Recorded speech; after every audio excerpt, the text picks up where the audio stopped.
panik, katakan saja bahwa kita akan kembali ke negara Maple. Tuan besar sudah terjun ke dunia bisnis selama berpuluh-puluh tahun. Dari awal sudah membentuk sikap yang selalu tenang meskipun terjadi masalah besar secara mendadak. Apalagi di depannya ini adalah cucu yang dia besarkan sendiri. Dia tidak percaya bahwa Daniel bisa berbuat sesuatu terhadapnya. Daniel turun dari mobilnya, dia membuat sebuah gerakan tangan, lalu Thomas dan Dian masing-masing membawa sekelompok orang untuk mengepung di depan mobil dan belakang mobil Tuan Besar.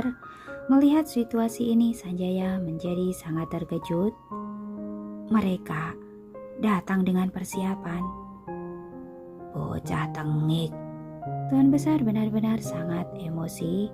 Kelihatannya sejak awal dia sudah mengutus orang untuk mengawasiku. Saya tidak menyadarinya. Sanjaya juga sangat marah dan panik. Dua anak itu juga sudah bertumbuh hebat. Thomas dan Dian dibimbing oleh Sanjaya. Sekarang kemampuan menyelidik mereka sudah sangat jauh melebihinya. Mereka tidak hanya bisa mencari jejak dengan sangat jelas, tetapi juga mengatur banyak orang untuk menyergap di sini. Namun Sanjaya malah tidak menyadarinya. Tok tok tok.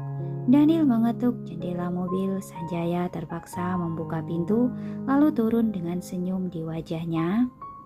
Tuan muda, kenapa bisa datang kemari? Jika aku tidak datang, akan terjadi masalah besar. Daniel menatap kakeknya dengan tatapan penuh arti. Kakek, mau pergi kemana? Kembali ke negara Maple. Tuan besar masih duduk di dalam mobil, tidak berencana untuk turun. Dia berbicara dengan ekspresi dingin dan nada bicara yang arogan. Kenapa? Apa kakek harus melapor padamu jika mau pergi? Tidak berani. Daniel menyunggingkan senyumnya. Aku hanya merasa belakangan ini aku terus sibuk bekerja dan tidak menemani kakek dengan baik. Sekarang kondisi kesehatan kakek kurang baik. Aku tidak tenang kakek kembali seorang diri. Bagaimana jika aku menemani kakek kembali? Omong kosong apa itu? Tuan besar mengerutkan keningnya. Jika aku dan kamu kembali ke negara Maple, lalu bagaimana dengan anak-anak? Anak-anak akan baik-baik saja di tempat mami mereka. Tidak perlu membuatku khawatir. Daniel langsung masuk ke dalam mobil. Masalah perusahaan juga sudah stabil untuk sementara. Aku ingin lebih banyak menemani kakek. Hei, Tuan Daniel. Sanjaya berniat menghadang Daniel tapi sama sekali tidak berhasil. Daniel langsung masuk ke dalam mobil dan duduk di sebelah kakeknya, lalu mengulurkan tangan untuk merangkul pundak kakeknya. Biarkan cucumu ini berbakti. Omong kosong. Tuan besar berkata dengan marah.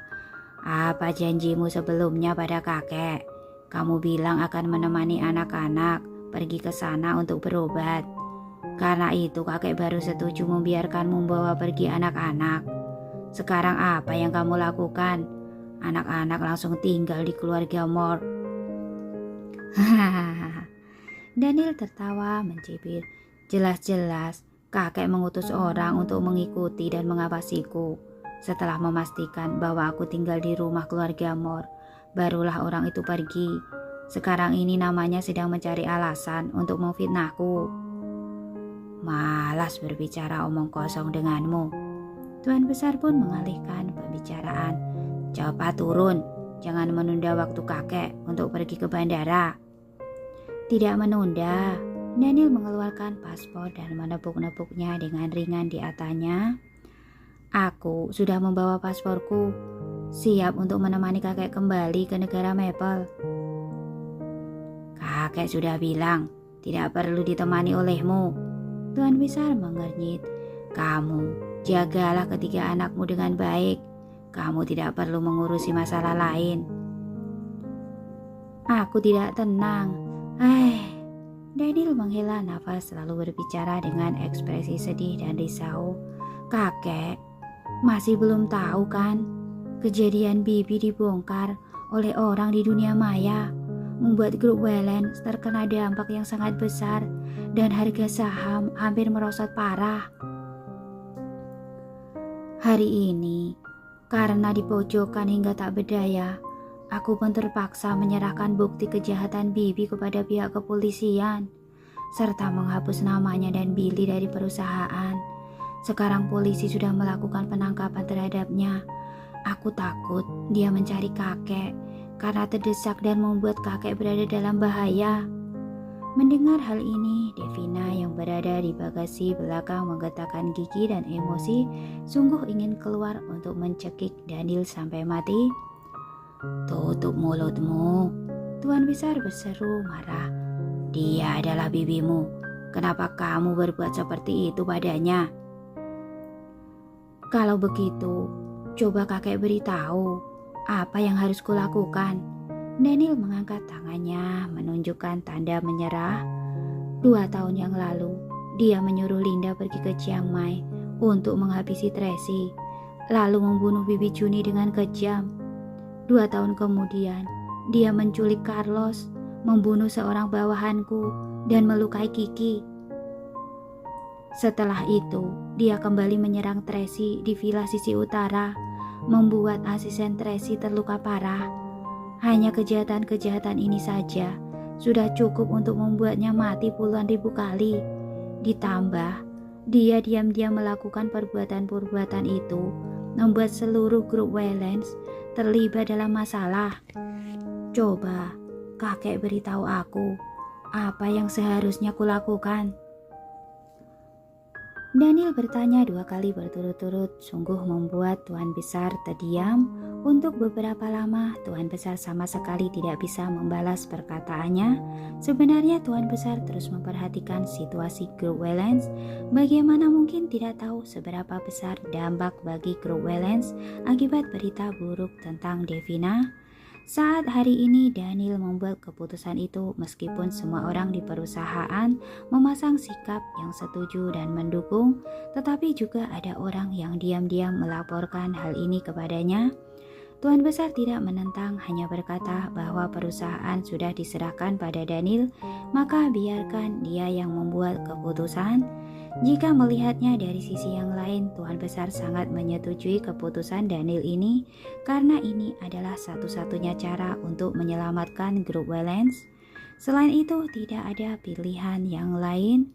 Jadi Tuan Besar tidak berniat menyalahkan Daniel, sebaliknya merasa bahwa anak ini sudah dewasa. Dilema dan kebingungan selama setengah bulan ini karena memandang hubungan keluarga, namun keputusan terakhir yang diambil merupakan tanggung jawab sebagai pemegang kendali atas grup Wellens. Setiap orang harus membayar harga atas segala hal yang dilakukan. Daniel melirik bagasi belakang sambil berkata dengan penuh arti, "Meskipun anak yang belum cukup umur tetap harus menerima hukuman apabila melakukan kesalahan, apalagi orang yang sudah berusia 50 tahun lebih. Bibi sudah melakukan begitu banyak hal buruk dan membunuh begitu banyak orang, tetapi kakek malah melindunginya dan membiarkannya hingga terus-menerus melakukan hal buruk seenaknya. Ini barulah sungguh-sungguh mencelakainya." "Apa yang ingin kamu lakukan?" Tuan Besar tahu bahwa Daniel sudah menyadarinya, maka dia tidak berakting lagi dan langsung berkata, "Lebih baik terus terang. Serahkan dia padaku." Daniel juga tidak berbelok-belok lagi. "Aku akan menyerahkannya kepada polisi. Biarkan dia diadili sesuai hukum. Ini adalah akhir yang terbaik." Daniel tidak mengucapkan perkataan di belakangnya. Jika tidak menyerahkannya kepada polisi dan ketahuan oleh keluarga Moore, maka Devina pasti akan mati dengan sangat mengenaskan. "Bagaimana jika kakek tidak mau menyerahkannya?" Tuan Besar memelototinya dengan dingin. "Kalau begitu, maaf. Daniel tidak ingin menunda-nunda waktu. Aku hanya bisa menggunakan cara paksa." Begitu perkataan itu diucapkan, Thomas membawa orang untuk membuka bagasi belakang. Lancang, Sanjaya segera menghadang. Mundur. Paman Sanjaya, mengapa paman juga menjadi linglung? Thomas menasehati dengan suara kecil. Jika sekarang menyerahkannya kepada polisi, maka segalanya masih sempat. Apabila ketahuan oleh keluarga Moore, maka akan menimbulkan pertarungan yang sengit. Itu juga harus melewati persetujuan dari Tuan Besar. Sanjaya berseru dengan marah. Tanpa ada persetujuan dari Tuan Besar, siapapun tidak boleh berbuat sembarangan. Namun, coba beritahu kakek, kamu berbuat seperti ini sebenarnya demi wanita itu atau demi keluarga Wellens? Di dalam mobil Tuan Besar bertanya pada Daniel. Keduanya. Daniel tidak menyembunyikannya, meskipun Lorenzo yang menyebarkan berita kejahatan itu ke dunia maya. Tetapi jika Bibi tidak pernah melakukan hal buruk, maka orang lain juga tidak akan bisa menangkap kelemahannya. Sekarang masalah ini sudah membawa dampak yang sangat buruk terhadap keluarga Moore. Selain menyerahkannya kepada polisi untuk diadili sesuai hukum, kita tidak ada cara lain. Meskipun kakek membiarkan perbuatannya, itu juga tidak bisa mengubah kenyataan. Pihak polisi tidak akan melepaskannya. Keluarga Moore juga tidak akan melepaskannya. Pada akhirnya, kemungkinan besar dia akan ditangkap oleh bawahan Lorenzo, lalu mati mengenaskan di jalanan di negara lain. Apakah kakek sungguh berharap seperti itu? Mendengar perkataan ini, Tuan Besar menjadi sedikit goyah. Sebenarnya dia diam-diam mengirim Devina pergi. Ini juga sedang bertaruh. Masalah ini sudah melibatkan banyak pihak. Pihak kepolisian pasti akan mengerahkan segala kekuatan untuk menangkap Devina. Keluarga Moore juga tidak akan melepaskannya. Meskipun berhasil mengirimnya ke Averyland, bisa tersembunyi berapa lama? Bicarakan hal yang tidak baik. Melihat kakeknya sedikit goyah, Daniel pun melanjut menasihati. Kakek juga tidak bisa memikirkan kondisi kesehatan kakek. Kakek sudah berumur, masih bisa hidup berapa lama. Sekarang kakek masih hidup, mungkin masih bisa melindunginya. Namun suatu hari nanti kakek akan pergi kan? Siapa yang akan melindunginya? Meskipun aku bersedia melepaskannya, tetapi pihak kepolisian pasti tidak bersedia, dan keluarga Moore lebih tidak bersedia, apalagi dia masih memiliki begitu banyak musuh di luar. Mendengar perkataan ini, Tuan Besar menjadi goyah, namun dia tetap tidak tenang. Namun, meskipun kamu menyerahkannya ke polisi, apakah sungguh bisa melindungi nyawanya? Pihak polisi mungkin akan mengurus masalah ini dengan adil. Bagaimanapun juga, kejahatan yang dia lakukan terjadi di luar negeri, dan luar negeri tidak ada hubungan mati. Namun jika keluarga Moore ikut campur dan langsung masuk ke penjara untuk membunuhnya, apakah dia bisa hidup? Lebih baik bertaruh, setidaknya saat kakek masih hidup, bisa melindungi nyawanya. Kakek berpikir terlalu banyak, Daniel berkata sambil mengerutkan kening. Sekarang hukum di dalam negeri sangat ketat. Tidak ada orang yang bisa ikut campur, apalagi melakukan pembunuhan di penjara. Zaman sekarang sudah berbeda. Tuan Besar berpikir itu benar juga. Selama bertahun-tahun ini, dia terbiasa hidup di luar negeri, selalu mengira bahwa segala hal bisa dikontrol menggunakan kekayaan dan kekuasaan. Namun jika dilihat sekarang, jelas tidak ada perbuatan jahat seperti ini di dalam negeri. Sudahlah, serahkan dia padaku dulu. Daniel melihat jam tangannya sekilas, tidak ingin menunda lagi. Saat dia berniat membuka pintu dan turun dari mobil, tiba-tiba seorang bawahan datang melapor dengan terburu-buru. Tuan Besar, mobil keluarga Moore melaju kemari. Apa? Tuan Besar sangat terkejut lalu bertanya pada Daniel dengan emosi. Apakah kamu? Jika aku yang memberitahunya, mungkinkah aku bicara panjang lebar dengan kakek? Daniel mengerit. Cepat serahkan dia padaku. Sekarang aku masih sempat membawanya ke kantor polisi. Tuan besar merasa sangat dilema. Pada saat ini Sanjaya menasihati dengan panik. Tuan besar, percayalah pada Tuan Daniel. Dia tidak mungkin mencelakai Anda. Hai. Tuan besar menghela nafas dengan tak berdaya lalu menutup matanya dan membuat sebuah gerakan. Serahkan. Sanjaya segera membuka bagasi belakang bersiap untuk mengeluarkan Devina, tetapi sebuah pistol malah ditodongkan ke kepalanya. Devina menodongkan pistol ke kepala Sanjaya pada saat bersamaan perlahan-lahan turun dari mobil. Nona Devina, Tuan muda datang untuk membantu Anda. Sanjaya mengerutkan keningnya dan membujuk baik-baik. Membantuku? Devina bertawa dan mencibir. Kakek mempercayainya, tapi aku tidak mempercayainya.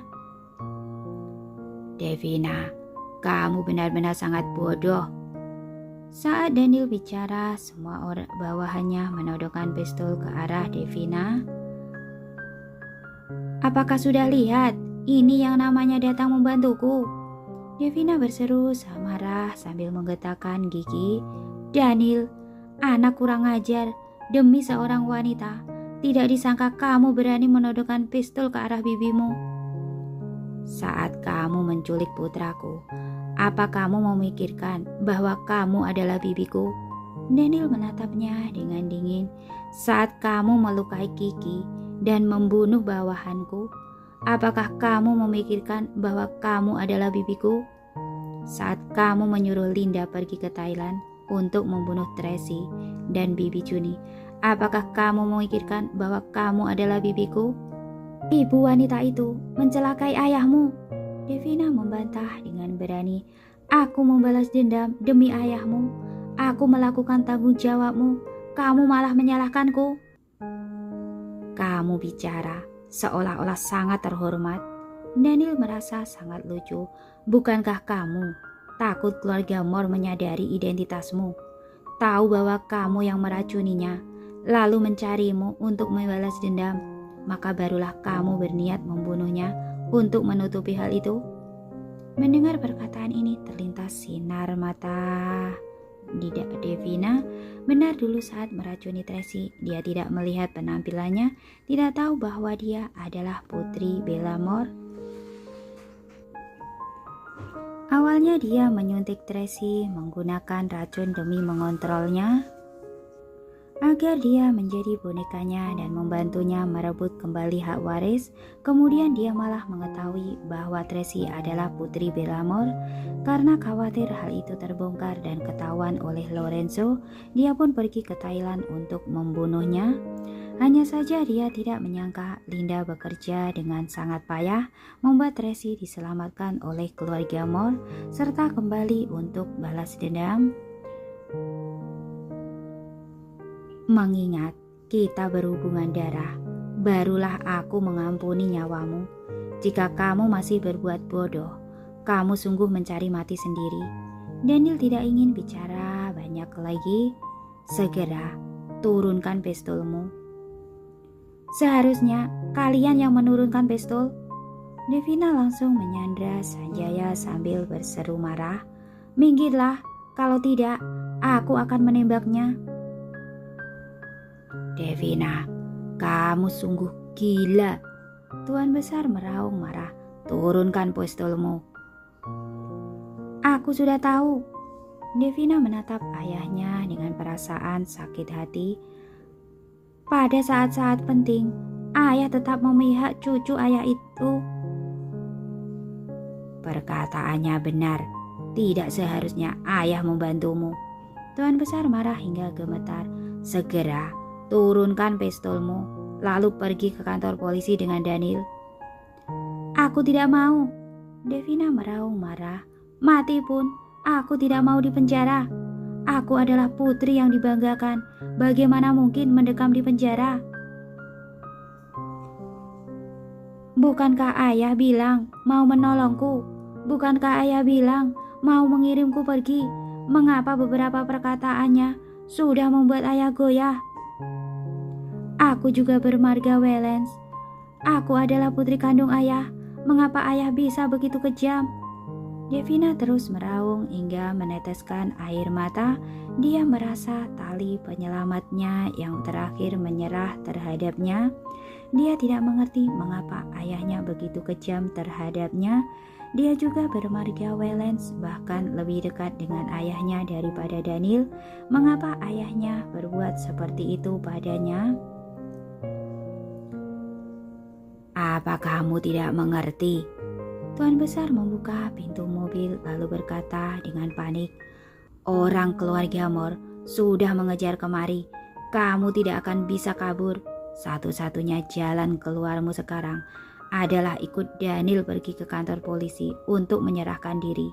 Dengan begitu, kamu bisa mempertahankan nyawamu. Perkataan yang terakhir diteriakkan hampir dengan seluruh kekuatannya. Tuan besar sangat panik hingga hampir jatuh dari mobil. Untungnya Thomas buru-buru datang memapahnya. Bagaimana Tracy bisa mengetahui jejak keberadaan ayah? Bukankah karena diberitahu oleh pengkhianat ini? Devina sama sekali tidak mempercayai Daniel. Di depan ayah, dia mengatakan mau membawaku ke kantor polisi. Tetapi dalam sekejap mata, dia pasti akan menyerahkanku pada Tracy. Mereka berdua bersandiwara di sini. Kamu... Tidak ada waktu lagi. Daniel tidak ingin bicara omong kosong dengan Devina, maka dia langsung menodongkan pistol ke arah Devina. Aku hitung sampai 3. Jika kamu masih tidak melepaskan Paman Sanjaya, maka jangan salahkan aku bertindak kejam. Tembak saja, paling-paling semuanya mati bersama.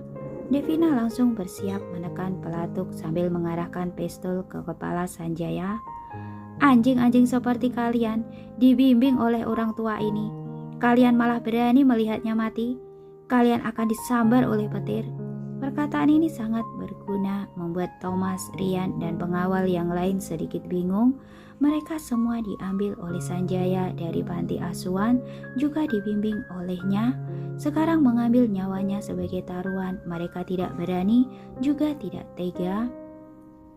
Devina, kamu jangan menggila lagi. Cepat lepaskan Sanjaya. Tuan besar juga sangat panik, sayangnya kedua kakinya lumpuh, hanya bisa duduk di dalam mobil dan tidak bisa turun, maka dia hanya bisa bersandar di tepi pintu dengan perasaan panik. Semuanya mundur, Devina berseru marah. Cepat lepaskan Paman Sanjaya, jika tidak, aku akan menembak. Daniel juga bersiap menekan pelatuk berdasarkan pengalaman bertarungnya. Pada saat ini bertaruh siapa yang lebih kejam dan cepat. Begitu mundur akan kalah. Mau menembak ya? Devina langsung menembak betis Sanjaya. Sanjaya berteriak, dirinya hampir jatuh ke tanah. Paman Sanjaya! Para pengawal berteriak dengan keras. Kamu... Menggunakan kesempatan ini, Daniel ingin menembak Devina. Pada saat ini, Tuan Besar buru-buru merak Daniel dengan pintu mobil. Peluru Daniel pun melesat. Yang lain pun tidak berani berbuat sembarangan karena Sanjaya disandera. Menggunakan kesempatan ini, Devina segera menahan Sanjaya dan masuk ke dalam mobil Tuan Besar, lalu berseru dengan marah pada sopir. Cepat menyetir, cepat! Melihat Devina sudah menyandera Sanjaya dan Tuan Besar, supir pun hanya bisa menerobos ke depan. Hadang mereka. Daniel buru-buru memberi perintah, namun melihat Tuan Besar dan Sanjaya berada di dalam mobil itu, orang-orang yang ada di depan tidak berani menghadang. Dengan cepat mobil Devina menerobos barisan pengepungan di depan, lalu mengemudi menuju bandara. Cepat kejar! Daniel bersiap naik ke mobil untuk mengejar, tetapi saat ini Tracy juga bergegas datang membawa banyak orang.